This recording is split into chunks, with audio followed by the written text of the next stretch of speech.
Agni 5, which is we've been talking about, that has a terminal velocity of between Mach 8 and Mach 20. Whoa. So that goes That's almost fast. 20 times the speed of sound. Balls of fire actually not aircraft.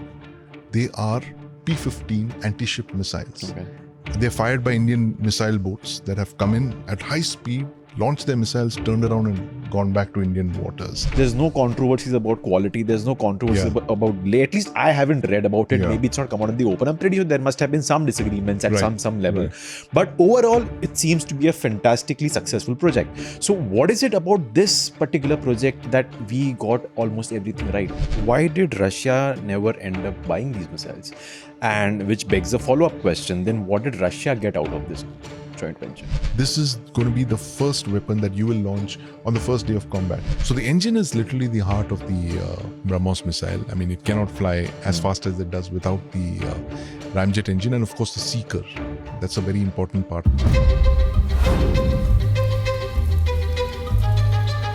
On this podcast, whenever we have conversations around India's defense projects, especially projects to build military hardware in the country, we often focus and talk about delays, cost overruns, quality issues, things not landing up on time, things not landing up to the expectation the forces wanted, projects getting shelved. Over 3 seasons of this podcast, we've discussed several such projects. The ALS Dhruv, for example, has faced some questions many years after its induction. The Arjun main battle tank in service with the army, but the army was not really happy and the project was kind of basically shelved.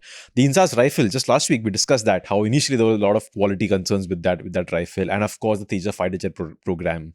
A success story, but been too many years in the making. So faced many delays.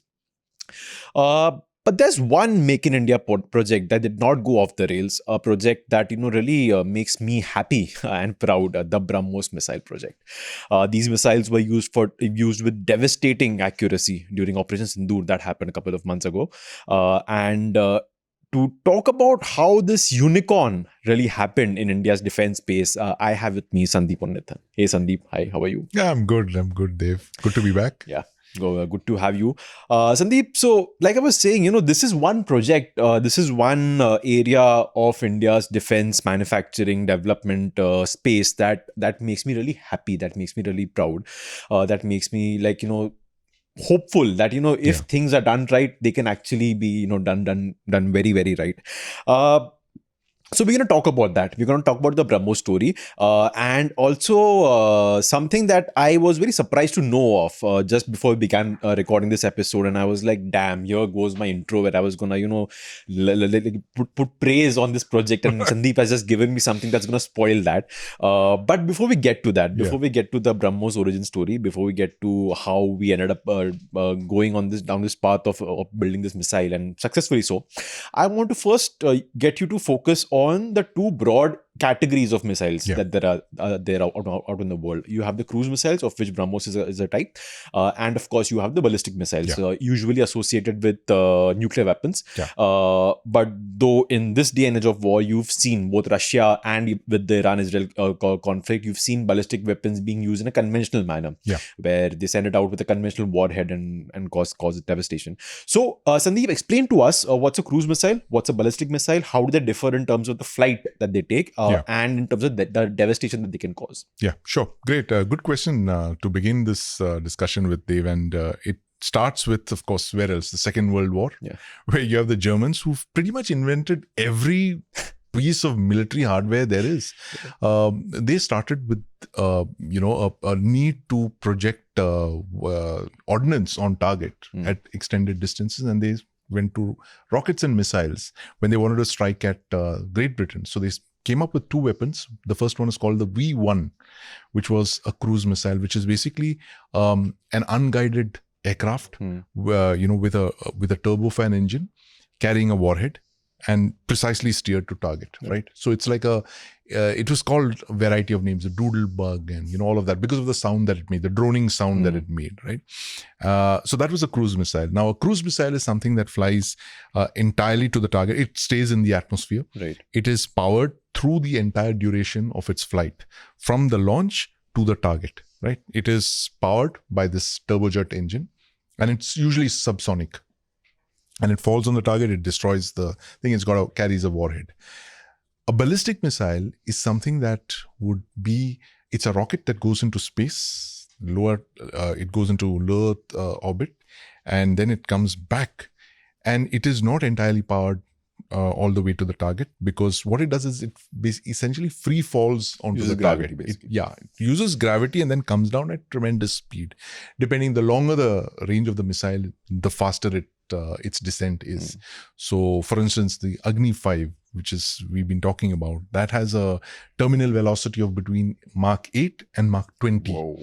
So that goes almost 20 times the speed of sound. The warhead which enters, so you have a multi-stage rocket. It's the Agni 5 is about 3 stages, and the final stage is the warhead, which is your a MIRV, and that goes, it exits the atmosphere, and then it comes back in, and then uses gravity and then maneuvering thrusters and goes straight down into the target. And that is how the warhead hits the target. So that's essentially the difference between a cruise and a ballistic missile. Yeah, right. So let's get to it, the BrahMos project. The story of how this missile came together, how the company came together. BrahMos actually is a joint venture between India and Russia. 30 years this year, actually. 30 years, yeah. 1995. Yeah. 2025. Yeah. And the name BrahMos stands for the 2 rivers, Brahmaputra in India and Moskva in Russia. Yes. So before we began this recording, you told me about a deeply personal story, which I think you should recount for our listeners and viewers. My first experience of watching a naval missile. So it's like the story begins. This is when I was 10 years old, early 80s. My father was in the missile boats. So he had commanded 2 missile boats, one in 78, which is the INS Chatak, and one was in 1982, which is the INS Prachand. Now, both are missile boats, OSA 2 class missile boats. Very interesting story about the OSA class is that the Indian Navy was the first world Navy to, use missiles on a scale that had not been used previously. 4th of December 1971, the India-Pakistan war, that first night of the beginning of the war, you have Pakistani warships on outer harbor patrol. They suddenly start seeing these big balls of fire in the sky, great big balls of fire, right, in the sky, and they think that they're aircraft heading towards them, and they start firing with anti-aircraft guns. And before they know it, these balls of fire actually not aircraft. They are P-15 anti-ship missiles. Okay. They're fired by Indian missile boats that have come in at high speed, launched their missiles, turned around and gone back to Indian waters. In less than 30 minutes, these missiles, something like 4 missiles were fired. They destroyed a destroyer, the PNS Khyber, a minesweeper, the PNS Muhafiz, and destroyed a an ammunition carrying ship. One of the most devastating naval engagements at literally the dawn of missile warfare and naval, engagements. 3 ships all completely destroyed, sunk bottom of the Arabian Sea. So the Indian Navy actually began that naval missile warfare chapter in the world. Of course, the Russians, the Egyptians were the first. They used their Russian missile boats. Right. In 1967, they fired the first missiles in combat. They sank an Israeli destroyer, the Elat, the INS Elat, the Israeli naval ship Elat in 1967. But the Indian Navy was the first to use missiles in a large scale. And the story is, which I was telling you, is that my father called me on his missile boat one day, and I used to hang out with him on weekends, and called me and said, "I'll show you something." And he pressed a button there inside the bridge of the ship, and he asked me to go outside, and I saw one of the missile containers open, and inside there was a live missile. It looked like one of the most amazing things that I've ever seen. I thought it was an aircraft. Right. It looked, for a 10-year-old, you can imagine looking at a missile that big. It's like about 2.5 meters. Yeah. And I wouldn't call it a missile. I would call it an aircraft. And I used to go on to school and tell people that, my dad has aircraft on his ship. So that was my first thing at looking at a naval missile. But this was it, the naval missile, the P-15 missile. These were, of course, P-20, P-21 termite missiles that I'd seen. half a ton of explosives nearly is what they carried in their nose. You can imagine the impact of a missile, a subsonic one, a cruise missile flying at literally 800 kilometers an hour, coming there, hitting a target and exploding with all the residual fuel and all the explosives, the kind of conflagration. Yeah. And I understood much later in life, that's how the Pakistani warships were destroyed in an instant, and they just like kind of broke up and sank. Yeah. Wow, fantastic nugget. Did not know about that at all. And the reason I was saying earlier that that kind of, made me question, should I lead with the intro that I was going to do on this podcast, is because you also explained how India sort of lost the opportunity to make the most of having this missile with it, right? That moment, 1971, where we sank so many warships, the missile did what it had to do without any question. It just went, it sank ships. After that, there was another operation. This was the first operation, was called Trident. The second operation was called Python. A few days later, when one single missile boat rained 4 missiles on Karachi, it just attacked warships that were in harbor. And the impact on the enemy was so much that all warships had been taken out of harbor patrol, and brought in into the harbor, because they suddenly realized they had nothing to defend against a naval missile attack, especially coming at night. You have to imagine how absolutely terrifying it must be. You are in the age, or you think you're still in the age of naval gunfire and stuff, when big gunships were still there, and all of a sudden you see these balls of fire coming at you, hitting you, and before you know it, your ship is vaporized. The kind of fear that brought in, that they had to defuel these ships, take them inside, hide them literally in port. And yet you had instances of ships that the INS, I'm looking at I'm trying to remember the name of the missile boat that did the Vinash. How appropriately named. INS Vinash carried out this absolutely devastating missile attack the second time around. I would have imagined that every single service would have come and grabbed that. The Army, the Air Force, and of course the Navy would have taken this missile apart to try and understand, how can we build more of this? How can we build this into an Indian missile? Right? We never did that. It just remained a naval missile all through its life, till it's still there in a couple of missile boats and stuff. But of course there have been other more capable missiles like the BrahMos. Yes. But guess which other country did it? Which actually took the P-15, literally tore it up, went through it, reverse engineered it, and then built its own range of anti-ship missiles. I have a feeling it's a neighboring country. It is a neighboring country to the north, a very large neighbor. It sits on our borders, right? The Chinese, you have to give it to the Chinese. When they are given technology, when they're given products, they look at the technology that goes into making it, and they quickly reverse engineer it. We keep making fun of them. Oh, they steal tech, they reverse engineer it. But they absorb the technology, right? And today they are where they are because of that mindset. We need to get hold of that tech. We need to make our own. Sadly, we didn't have that mindset then in the 70s. But then you come down to the 90s and you have a whole new generation of scientists, and these are some of our brightest scientists. Like you have APJ Abdul Kalam, the missile man of India. You have Dr. Sivtanu Pillai. These are all the people the scientists who have been brought up on the IGMDP, Integrated Guided Missile Development Program. The Ballistic Missile Program, basically. The Ballistic Missile Program. They understand what missiles are all about, and they want to, make India great again. that did come to mind. But make India a missile power. This is important, right?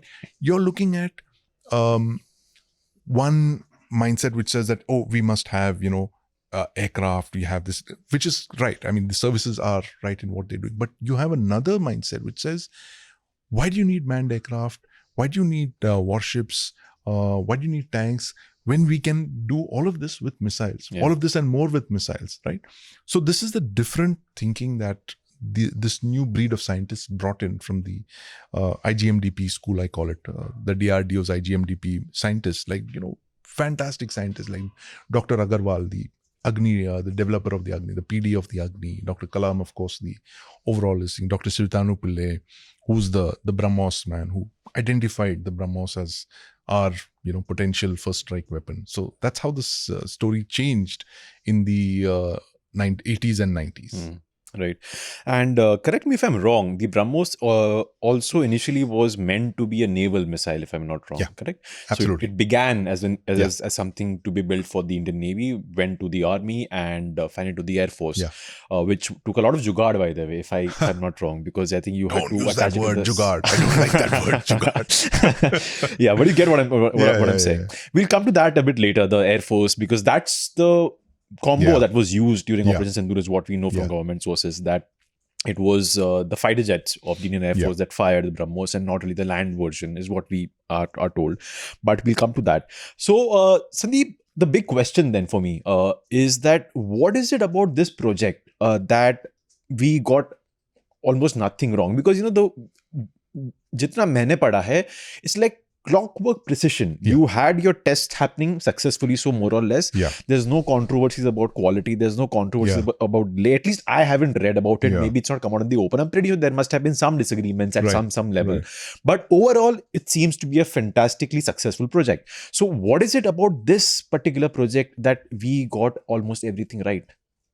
You know, good question again, Dev. And I think my take on this from following this project for a long time and talking to all of the people who've made this happen is a couple of things. You know, two things. Most important is that this missile, the deal for this missile, the setting up of this joint venture was done at the highest levels of government.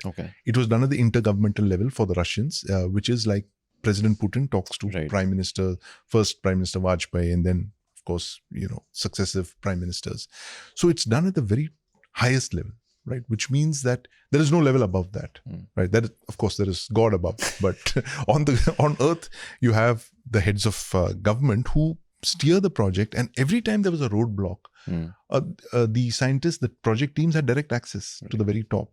So I've spoken to Dr. Shivtanu Pillai. Fantastic anecdotes. We tell you about, I had a problem here, and I would go and meet Putin, and I'd say, listen, I have a problem. You got to help me do this. So it had something like President Putin's personal intervention on a number of occasions where he overruled his own people and said, no, listen, you must give them this. So when you have this kind of guidance, and you have, of course, a very extraordinary bunch of scientists on both sides. Let's not forget the Russians are the ones who actually developed the missile. We helped. We brought in the money. You took that missile off the ground. It was a project which we helped realize with our funding and our technical expertise, of course. So it had everything going for it, you know. So there were no obstacles. It was not a normal R&D project that, you know, there was scientists who were struggling with some kind of technology and all that. It was literally that these two governments wanted to make this project happen, and it did. And it happens, at project levels, at projects like the nuclear submarine project. That has also had its share of hurdles, but because it is so important to the country, and because it's also being steered from the very top, from the Prime Minister's office, you typically don't find the normal hurdles that you would say in aircraft acquisition projects or anything like that. And that is why increasingly you must have heard in previous issues, that podcasts that we've done about the engine problems, where we've spoken about, you know, maybe we need to get top level supervision for this. We need to get the Prime Minister's office involved. And, you know, because these are not ordinary capabilities. The BrahMos is not an ordinary missile. There is no missile like this anywhere in the world. A universal supersonic cruise missile which has multiple variants.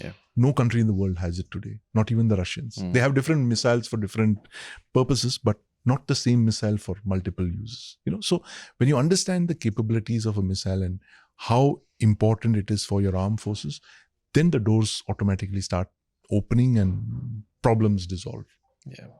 Which then begs the question, why did Russia never end up buying these missiles?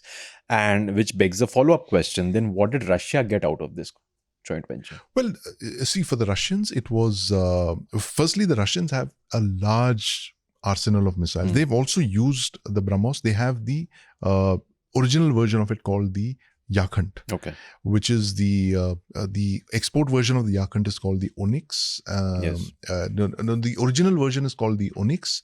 3K55 Onyx, and the export version is called the Yakhand. The Yakhand is not, being exported because it's the BrahMos, which is the thing. They have used multiple versions of the Onyx in the war against Ukraine. So they're also using it, but they prefer to use their version of the thing and not the BrahMos, because then I think it will mean buying it from us, buying it from the Indian company. Looks bad. Yeah. So they have their own stocks of missiles. But, the Russians are a missile superpower. They've got an enormous range of missiles. They just have to dip into their arsenal and they can pull out like literally horses for courses. They have missiles for targets. They are able to literally in a couple of months bring out a missile like the Oreshnik, a hypersonic ballistic missile. So they have mastered artillery and missilery. So for them, they had a lot of missile options. BrahMos was not a very big thing for them. It was a big thing for engaging with India, the strategic partnership that they had with India, this joint venture that they've got going with BrahMos Corp, which is now manifested in a number of sales. Like if you've seen to Philippines, they get a chunk of the royalty for that. Like something like 50% of the profits would go to them because they are co-developers. They own the IP for that missile. And we are also developing variants of the BrahMos, which will become very competitive, and also our own completely standalone indigenous hypersonic missile projects. Right. So I'd like to talk about the Air Force project, because I think that took I don't want to use the word jugaad since you don't like it, but that took some extra technological leaps that the BrahMos Corps had to make. And if I remember correctly, I think it was you who told me once, maybe on the podcast or off camera, that it was their idea in the first place. It wasn't the Air Force's idea. The Air Force wasn't going to them and telling them, "Hey, humko ye missile de do." It was their idea. We'll do it for you. You see if you want to use it or not. And I love that video. I love that video of that Sukhoi silently dropping that BrahMos. It's like frozen in midair. It's and like suddenly the jets shoot and it just zooms out of the picture. Yes, it's a fantastic video. It is. One of the rare air launched videos. One of the rare videos of the air launched version being tested and being used. So tell me about that story. What were the technical issues? Not issues, but the technical challenges of fitting it to the Sukhoi. And a slightly controversial question, if I may, considering what we've done during Operation Sindoor, would you say that a Sukhoi with a BrahMos is perhaps more devastating than a Rafale with a Scalp? Oh, absolutely. Yeah, good question again, Dev. The thing is that the BrahMos, see, when you launch a corporation, it's a profit-making body. It needs to sell missiles, right, to stay in the game. And that is when you had BrahMos Corp, which has already sold surface launch versions of it to the Navy and to the Army and to the Air Force. The Air Force had ground launchers. Then they said, hey, listen, we need to sell the air launched versions to the Air Force. The Air Force said, well, yeah, okay, but how are you going to fire it? It's a 3.5 ton. Yeah, it's a massive missile, right? How are you going to launch it? So they said, okay, let's look at the Sukhoi. Su-30 is the only platform that can carry this. Yeah, but where are you going to fit it? It's never been designed to carry a missile like the BrahMos. So that is when they kind of engineered the Sukhoi 30, not Jugaad. Re-engineered the Sukhoi 30 to be able to carry the BrahMos and 3-ton missile. So they took off the booster section, because the momentum of the aircraft itself gives it a certain thrust, so you could do away with the booster. And so that's how the missile was born. And they got the Air Force to give them a couple of Sukhois, which they could then convert to carrying this missile. And it's on the center line of the Su-30. It's got 2 points from where the BrahMos is held. Unfortunately, each Su-30 can carry only one. But they believe that when future versions of the BrahMos, like the NG, the next generation BrahMos come, you can carry something like 4 to 6 even. So this was something that was entirely a BrahMos Corp idea, which then the Air Force wholeheartedly embraced, because then they realized that, look, you're looking at a Sukhoi 30, which is carrying a BrahMos with a 250 kg warhead, a quarter of a ton. And that's a lot of ordnance, and it's a supersonic strike missile. And look at the range of the thing. It can go as far as the Su-30 can fly. So you have a couple of squadrons of this, and these are like bombers, right? They're strategic bombers almost. So that's when this whole project was kicked off, and I think by about 2012 they began the trials, and few years later it was inducted. The Air Force has one and possibly going up to 3 squadrons of Su-30s, which are being retrofitted to fire the BrahMos. So it's a devastating weapon, and that's exactly what they used during Op Sindoor. And look at the beauty of it. You've not crossed the international border. You fired these missiles from your side of the airspace, and they've literally gone like hot knives through butter. Yeah. Nothing, no air defense, nothing. Just went. All of them hit their pre-programmed targets. Air bases, hangars, command posts, all of those things. Radars, radar stations and all that. So this is actually that first strike weapon. Now India has a no first use policy, right? But that's for nuclear weapons. But for strike, this is going to be the first weapon that you will launch on the first day of combat. Against your enemy, when you want to knock out his air bases, when you want to destroy his aircraft on the ground, you want to shatter his radars, his air defense networks. This is your weapon of choice. This is your first strike weapon. And this is exactly what the BrahMos brings to the table. And the fact that you have so many versions of this missile, that you have a ground-launched version, you have an air-launched version, you have a maritime version that could come from above the sea or below the sea. The adversary is completely confused, right? He doesn't know where that missile is going to come from. And he has to factor in the fact that I am looking at an adversary, India, that has 3 versions, possibly a 4th version also if the Arihant starts firing BrahMos, which it should at some point. And these missiles are going to converge on me from multiple directions, and I don't have a defense against it. So that's a very terrifying discipline-inducing tool. When you get the enemy to behave, that we have no designs on anyone, right? We are not an aggressive nation. We are not a nation that uses anything first. But if push comes to shove, this is going to be your tool to discipline your badly behaved neighbors. It's like the image I have of whenever the US launches a war, they'll have their warships somewhere near that country, and they'll fire like this bunch of Tomahawk missiles. And that image of streaks of fire basically. But this is how it began. This is how the whole development of the BrahMos began. With that, exactly that scenario that you described. Gulf War I, 1991, where you have Indian scientists who are watching with wide eyes on CNN as you're seeing one of the most potent air defense networks in the world, the Iraqi air defense, literally being shredded by Tomahawks. There are Tomahawks flying around. There's something like 50 or 60 of them that were fired from offshore, the submarines and warships. And they shattered the Iraqi air defense networks. I mean, they precisely went in. I mean, at that point, till that point, nobody had seen cruise missiles literally going through goalposts and, windows and doors and stuff like that. But they started doing that in Iraq. And when they saw the potential of a cruise missile, a very, very accurate cruise missile, that's when we woke up to the possibility, we have an IGM-DP with ballistic missiles and cruise missiles, but we don't have anything with a first strike weapon like the BrahMos. I mean, of course, we didn't have a cruise missile at that point. That came in much later, but it was all ballistic missiles. And nobody had thought that we needed a super accurate missile like the Tomahawk. So that's when they started thinking that, do we need to go down this route? Yes. And if we do we go the hare route or the tortoise route? The tortoise being the Tomahawk, which is slow and, ponderous. It moves slowly. Subsonic, It's subsonic, It maneuvers to target. And you have the hare route, which is a very fast moving thing. In a couple of minutes, it's on target. Flies at 3 times the speed of sound. They chose the supersonic route. And they said, look, let's get this technology which the Soviets have developed. Let's co-develop it with them. Let's put money into this project. Let's make this happen.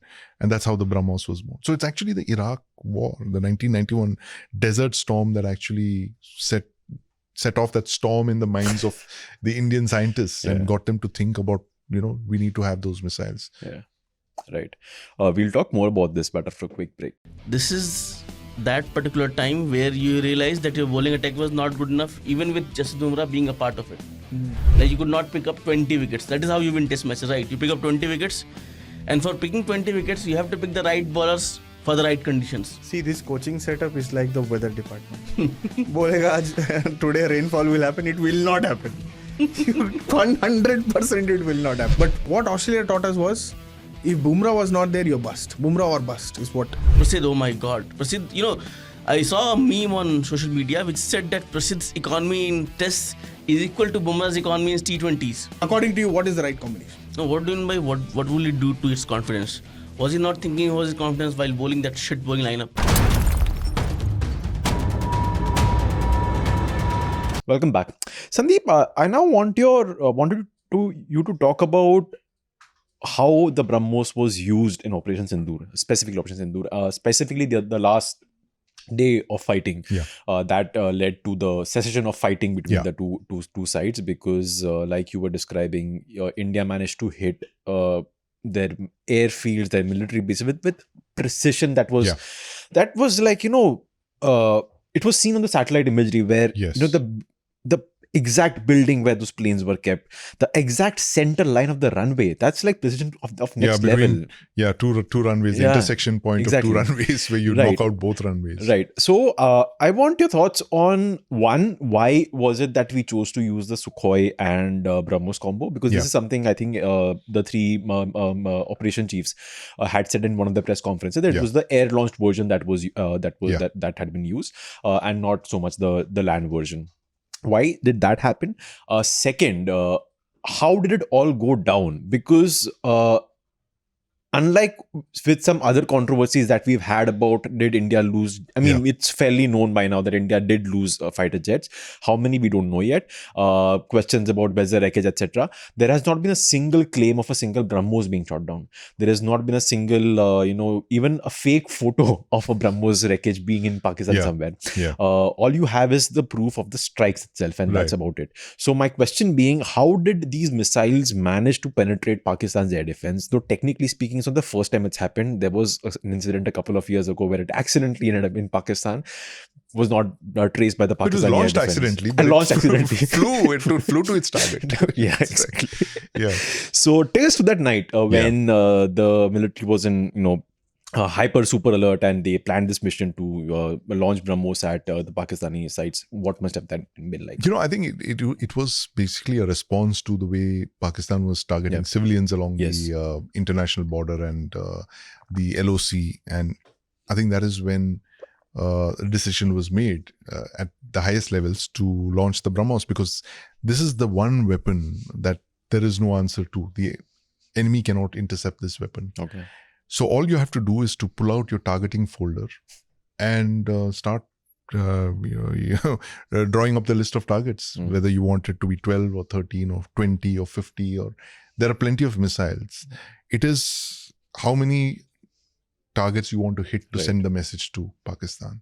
And I think that the idea is to get him to call and, tell you to stop. Right. Which is what happened on the 10th when the DGMO's phone rang. Yeah. So what did it take for that phone to ring? That was the BrahMos missile. The BrahMos missile forced that phone to ring. Because when Pakistan saw that massive salvo which came in, you didn't have any way of intercepting these missiles. So then it only became a matter of how many more can you expect? There would be multiple salvos of that. And we've been producing this missile for 15 years, right? There's no shortage of BrahMos missile stocks. I don't know the exact numbers; those are classified. But I can imagine, given the production run of the last decade and a half, there must be substantial numbers of BrahMos. So there's lots more where that came from. You could possibly go on for another week or two, hitting all his targets with BrahMos missiles till a point when he would not have much of his military machine left or moving. I think that is the kind of capabilities that the BrahMos displayed that night. And the reason that they chose it is that there was nothing else. We didn't have anything else in our arsenal which is as deadly and as precise and as devastating as the BrahMos. There's no way a BrahMos could go off target and stray off into a civilian area, because that was the biggest concern, that we did not want to strike any civilian targets. And the government of India, you have to give it to this. You might question it. The military might question this. part of the reason for the loss of the aircraft is believed to be the fact that we were not allowed to undertake suppression of enemy air defenses, right? Which is the first thing that you do in conflict. The idea was only to strike at the terrorist targets, which is what they did. And Pakistan retaliated when they saw our jets launching to hit those terrorist launch pads. So if it had been done, if it had been left only to the military, my guess is that they would have first launched with all the drones and BrahMoses, knocked out all the enemy radars and missile launch sites before going into, before even launching your fighter aircraft. Yeah. But this was a decision that was made at the highest levels to send in the fighter jets. And on the 10th, the decision was again taken to launch the fighter jets with the BrahMos, which could not be intercepted. Yeah. So very strong message was sent out, and the rest, as they say, is history. Yeah. But not in Pakistan. Not in Pakistan. Pakistan has its own version of history. Of course. It keeps rewriting its history, and as always. Right. So over the years, the BrahMos, how much Indian has it become? So you said that, and first of all, actually to go to sort of, to ask a question before that, what was that Russian help we needed in the first place? Even though you had some of the brightest minds over there, even though they were involved with the ballistic missile program, what was the need to have that Russian know-how? What was it? The tech, the engine, perhaps, as always. So what was it? And over a period of time, ever since we've successfully tested and launched and inducted the first batteries of BrahMos, if I may say that, how Indian has it become over the period of? Well, it's the Indian components has been steadily increasing ever since it was inducted over the last 20 years or so. But the biggest concern, I mean, this is a concern for me as well. The fact is that you've not been able to indigenize the engine so far, the ramjet, right? Which comes back to our old bugbear about engines. Yeah.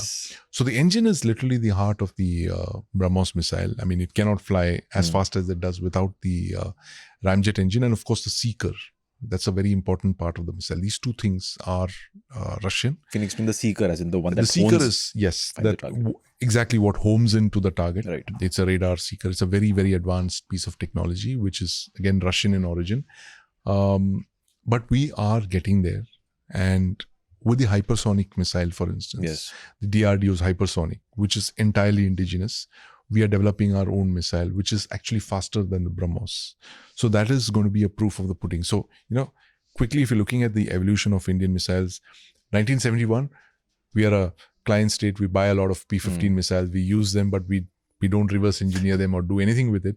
We come down to the early 2000s. We find the BrahMos. We co-develop it with the Russian Federation. We build it. We acquire it in large numbers. But it's still not entirely Indian. I mean, I would want for a missile to be 100% indigenous, right? This is not out of any spite for the Russian friends. I mean, they've been fantastic strategic partners. But the fact is, at the end of the day, you need to have your own tech. Right. And that is where I think you're coming to stage 3 with the hypersonic missile program, where the DRDO has actually managed to vault over technology and go from a supersonic missile to a hypersonic missile. And that is going to be very, very important for us in the years to come, because with this, you are actually getting into a very rarefied group of countries that have hypersonic missile capability. And you need to field those hypersonic weapons very quickly, because your adversary is also going to build in countermeasures to the BrahMos. So you have to, the next time it has to be something else that catches him completely off guard. So there has been a slow, steady increase in the indigenous component. Missile is finally assembled over here in India at Hyderabad at the BrahMos facility, but a lot of key components are still Russian in origin. And there is a logic to it as well, because they're looking at if there is nothing, there is no work share for the Russians. Why would they be part of the project? Then you will have to kind of, make sure that you pay extra for the engine, you get the technology for the engine, for the seeker. That would add on more, make the missiles a little more expensive for you. But the fact is that My sense is that the DRDO has decided to go the hypersonic route now. BrahMos will continue. It will possibly have its iterations, the BrahMos NG and the BrahMos II, which is the longer range version of the BrahMos, a hypersonic version of the BrahMos. But they would want to get a hypersonic, a pure Indian hypersonic missile. And there have been some very encouraging breakthroughs, like a 1,000-second test of the hypersonic engine very recently. There have been tests of the HSDTV, the hypersonic glide vehicle. There have been there's been a full-scale launch of the 1,500 kilometer range hypersonic missile last year. So there have been very encouraging, progress. So the BrahMos is, I would say, it's one step in our missile evolution. Right. Where you've gone from complete missile blindness to missile awareness to finally, complete missile indigenous capability. Today we are completely self-sufficient. Yes.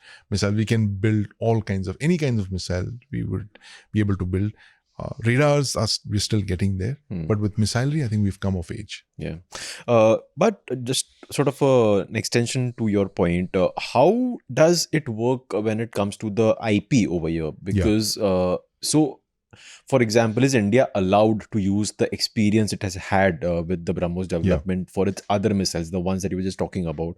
Or is that, no, you have to develop it from scratch on your own? Well, I think a lot of the experience that you've gained with the BrahMos, you can use it with other missiles, but you can't take components out of the BrahMos and fit it in that thing. So you can't use it at the engine, basically. You can't use the engine. The engine is an issue.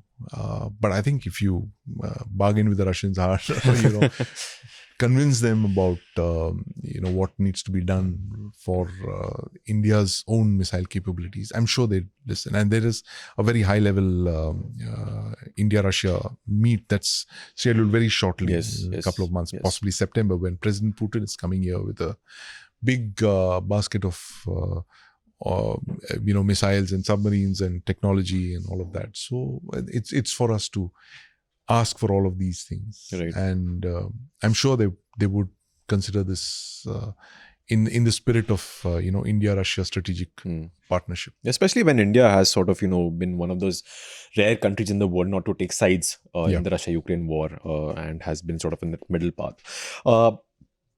A quick follow-up to your point about hypersonic missiles, even though I think that's a topic matter that can be in a full episode. But since you mentioned it, let's just briefly talk about it and sort of break it down for people and for even me, because I get very confused when we talk about hypersonic missiles. I think there is one which would be your in the atmosphere hypersonic, which basically flies faster than supersonic cruise missile. And there's the other one, which seems like a hybrid between a ballistic missile and a cruise missile. So just break down this. What is an hypersonic missile and what is India aiming for? Well, India is aiming for both kinds of missiles. One is, of course, one that stays within the atmosphere, which flies at very high speeds, over Mach 5, and which has a glide vehicle, which is basically the one that carries the warhead. So you would have seen some of those prototypes. The Chinese have those capabilities. And the other one is a full-scale hypersonic weapon, which is a warhead, which goes into space and it comes back at very high speeds. You're talking of like an ICBM, IRBM kind of speed. So that is a pure, all the way hypersonic kind of thing. There is no glide vehicle or anything like that. It's just a warhead that comes in at massive speeds. That's a pure hypersonic thing. But then you're also looking at reusable hypersonic vehicles. This has been a pet project of the DRDO where you have a hypersonic vehicle that delivers the weapons on target and comes back. It's like an unguided projectile. SpaceX. Yeah, something like that, but in the atmosphere. Right. So these are the various programs that are underway, and it would come together in the next 5 or 6 years or so. Yeah. That we are looking at very accelerated timelines for this because hypersonic missiles and indeed supersonic missiles as well, like the BrahMos, they give you the ability to bridge deficiencies like fighter aircraft. If you don't have enough fighter aircraft squadrons, this can tide over that shortfall of. And boy, don't we have enough fighter squadrons. That's a big void. that we have, we don't have enough, fighter squadrons. We are 10 squadrons short, which is we're almost down a fourth. And anyone who argues against manned fighter aircraft, you just have to look at the Iranian experience, where they don't have control of their airspace. Yes. The Israeli jets, the IF can fly in whenever they want and do whatever they want in Iranian airspace and not be challenged. Yeah. So there's no point of being a drone and a missile superpower if you don't have manned fighter jets to challenge your adversary when he comes up in your airspace, or even lack the air defense missiles to shoot him down. So all of these will be important. You will need your missiles, you will need manned aircraft, you will have drones. It's not either or kind of thing. All of these are complementary technologies, and they all have to exist side by side. Right. A couple of last points. So while making my notes for this episode, I came across a missile that's right now named as the Long Range Land Attack Cruise Missile, LRLACM. Yeah. It was test launched first in December last year. Yeah. So if you have a BrahMos, what are you doing with that? What is that exactly? Well, this could be, this flies to about 1,500 kilometers. This is our version of the Tomahawk. Oh, okay. So it's basically giving options to military planners that if I want to hit a target, I have a range of options before me. I can either send in manned aircraft, I can strike it with a BrahMos Supersonic cruise missile, or if I don't have the range, if it's beyond the range of a BrahMos, then I strike it with this long range land attack cruise missile, LRLACM. Or I strike it with some other means like a ground-based launcher, or I use a conventional version of the Agni 5, So it's just giving the planner multiple options. It's nothing more than that. So it will be one more option. So you will have to, finally you will have the hare and the tortoise option before you. Oh, right. You have both. You have both. You have the supersonic version, the BrahMos, and you have your Tomahawk equivalent to strike the target. Right.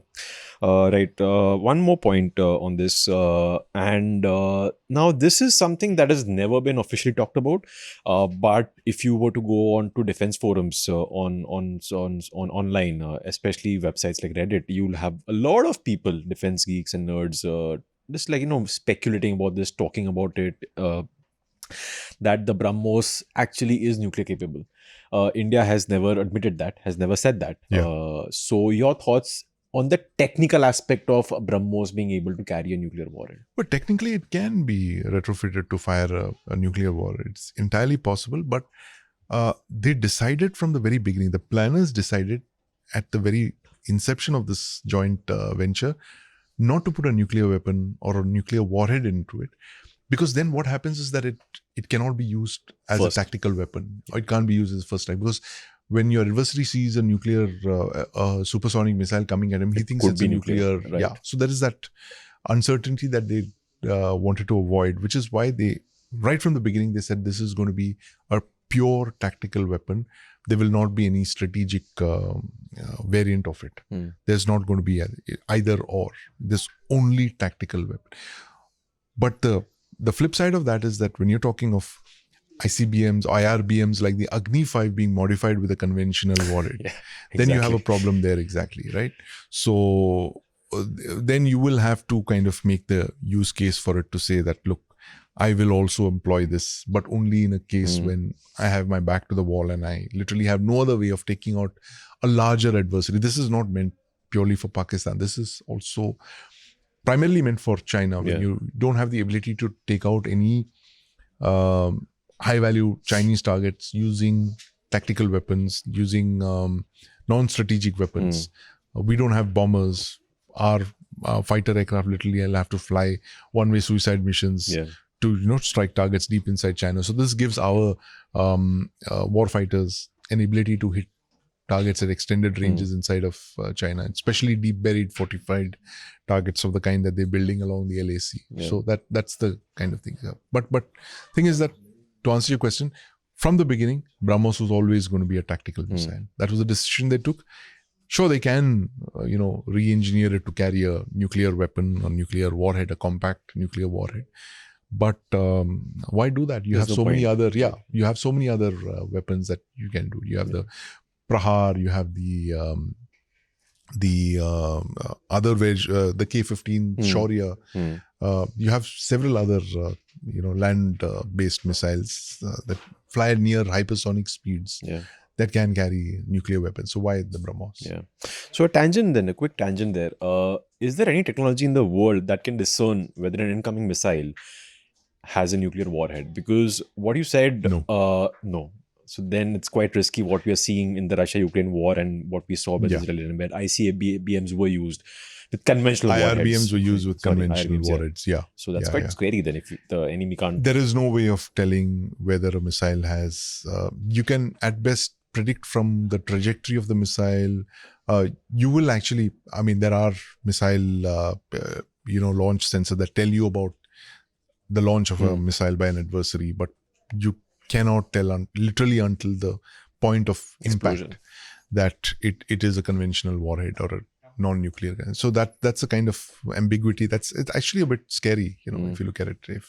If they were to be used in large numbers, then what's to prevent the adversary from thinking he's under massive nuclear attack? So these would never be typically used in large numbers. They would be used as a one-off. Yeah. And possibly, I'm just guessing, I don't have any information on this, that one side will call and tell the other person or other people who are watching that this is a conventional missile. We are not firing a nuclear weapon. Yeah. So no need to get alarmed because that the nuclear That's a good point. tree is not something you want to be, rattling. Or the nuclear ladder is not something that you want to be shaking. Yeah, that's a good point actually. Right. Great, Sandeep. Great chat. I just want your final takeaways. If anyone were to analyze the BrahMos success story and use it and apply it to India's other upcoming projects like the AMCA, the 5th generation fighter jet project, or the next generation tank project. I forgot the name. It's called the FRCV. Future Ready Combat Vehicle. A new tank project, or even to build your own damn rifle. So some quick takeaways of what we can learn from this success story and implement it over there, and your take on, is it going to happen? You mean the AMCA? And No. The takeaways that you give us, the lessons that will be learned, have been learned and are being implemented. Yeah, I'm a bit conflicted here, Dev. I mean, I would love to see the PMO handle every single project of consequence, like the AMCA and the fighter jet engine, or maybe even the assault rifle. But that's off the table now. The assault rifle, we are good with that. But my other thing is that how can we load all of these projects onto the PMO? I'm sure the PMO's got many other things to do rather than just run defense projects. Maybe projects like the nuclear submarine thing, which is about ensuring the survival of your country because of a second strike weapon kind of thing. Those kind of things can be run by the PMO, but you cannot have the Prime Minister's office supervising tactical projects. Even the BrahMos it's a great weapon, but it's a tactical weapon at the end of the day. We need to have dedicated project teams. We need to pick the right people, empower them. And I think here is where the most crucial part of this whole thing is selecting the project teams, empowering them, and then getting them to, go hell for leather to deliver on these projects and getting the best, expertise wherever they are. And again, not treating them as, like, oh, this is a GTRE project. Jet engines will be produced by the GTRE, or, this missile will be produced by this department of the DRDO. There has to be a certain awareness about the criticality of these projects to India's defense, like the fighter jet engine, for instance. That is a project that, literally, every indigenous fighter jet project, from your Marut to the LCA Mark 1 to Mark 1A and Mark 2 is struggling because we haven't mastered the engine. So there is something that you need to get. Possibly that is a fit case for the PMO to look at. But other projects, you need to have dedicated project teams. You need to get the best. And not necessarily only the DRDO. You need to find the talent wherever it may be. It's the U.S. Navy's success story. If you read the story of Admiral Hyman Rickover, he's a guy who literally single-handedly for decades was head of the U.S.